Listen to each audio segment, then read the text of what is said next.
It's been an amazing journey. Bodybuilding's given me so much. It's a road full of ups and downs, as did everything in life. And 4 weeks ago, I was in the bathroom crying, honestly sobbing with my girlfriend. Just felt like a lot was getting to me. It was a lot of pressure.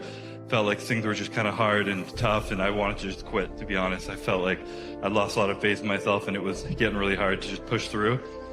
And I didn't quit. Obviously, we're here today, but this morning after prejudging, I had that same cry in the bathroom, but this one was a cry of gratitude and pride that I had pushed through and gotten through that. And it's these moments, it's this journey, and like I felt this before having the trophy around my neck. It's the journey, it's the experience, it's knowing that you pushed past times where you wanted to quit and you got done. You pushed through it. So to everyone out there whose dreams are scaring you, whose dreams make you want to quit, just don't quit. It's good. Your dreams should be big. They should be scary. Just keep pushing through. I have this thing I say, champion mentality. It's not about winning. It's not about a trophy. It's about having no quit. It's about giving everything you have so that when you show up on game day, before the results are over, you're proud of yourself and you know the work you put in. And that's all I can feel right now. Just pride and gratitude to be here on this stage. I'd say the biggest sacrifice I've made for professional bodybuilding would be in my social life, especially coming from a very social background. In university, I lived in a house with 7 guys, and we kind of ran a big party scene around our school. We hosted parties, we all went to parties, we went out multiple times a week. And then all of a sudden I chose to transition into focusing more on my career of bodybuilding. And they'd be going out and asking me to come out. I'd be sitting in my room, just kind of waiting for them to leave and waiting to eat my next meal. Got to get to bed early because I had to wake up and do cardio.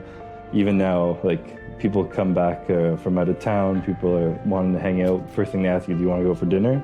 And you're in prep, you're like, I can't go out, you can't eat, you can't go out. And it gets to the point too where they're like, oh, he's just gonna say no, don't even bother inviting him. So you find certain friends will stop even talking to you because you're that boring guy. So you miss out on a lot of social life, and probably my biggest sacrifice. I don't know if about success and failure, because a lot of people can be lucky and successful, but I think a huge thing some people lack, others need more of it. You need to believe in yourself, absolutely and fully know that you believe in yourself, or having an understanding that if you are doing everything at the best of your ability that's in your control, then you know you will be successful from that. And then that kind of creates a release of anxiety of the stuff that's out of your control, and you just focus on what is in your control. I think all really successful people have a mindset that can detach from whatever's out of their control, whatever might happen or come into your life, and only focus on what they can do and doing that at the best of their ability. At this stage in your career, how do you stay motivated? This is definitely something that has been a little bit more difficult in recent years. I kind of feel like I've accomplished a lot of what I wanted to accomplish.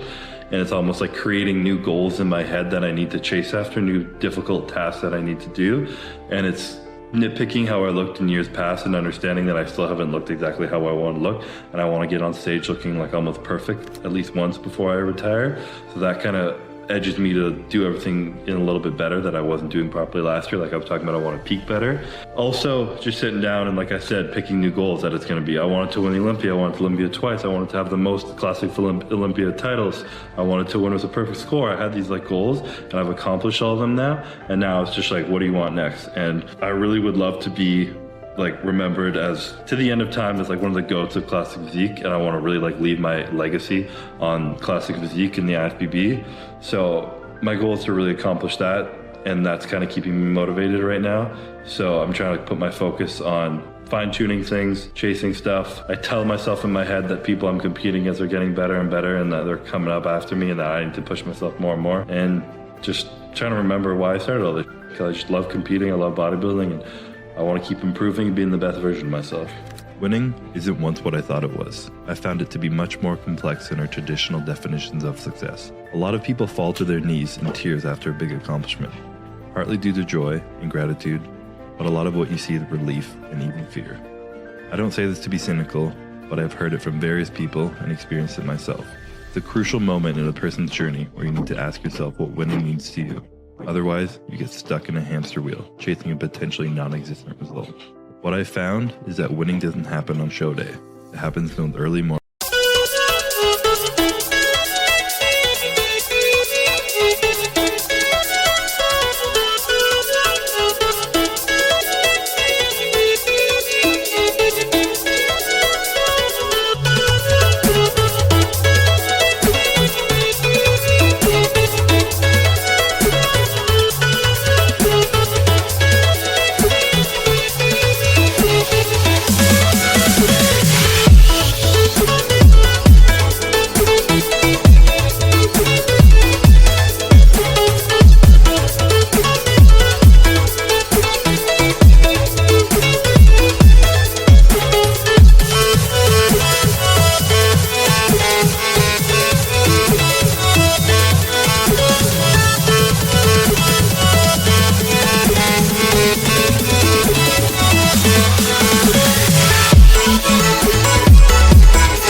workouts, long cardio sessions, and hungry nights.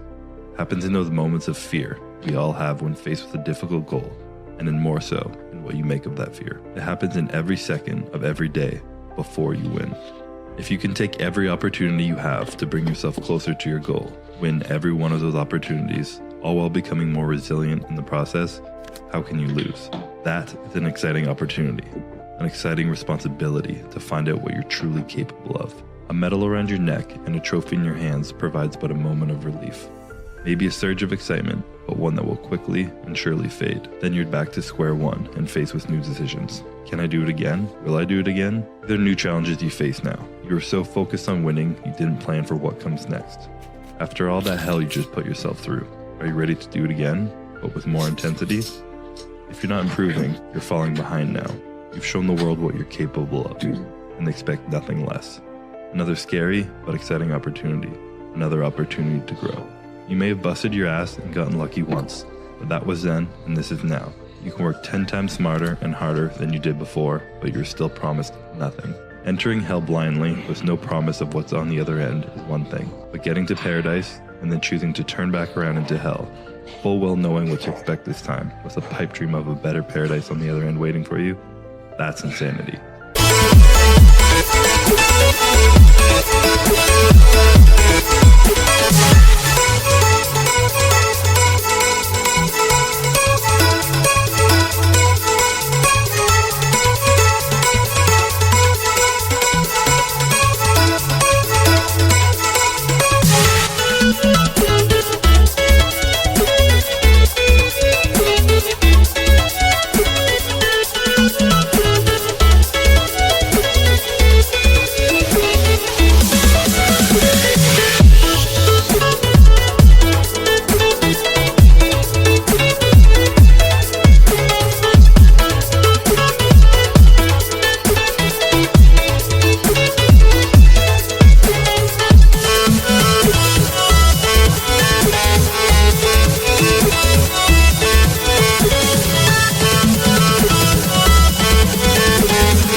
History has a habit of calling ambitious people crazy. There's no guarantee of what you'll find on the other side of hell.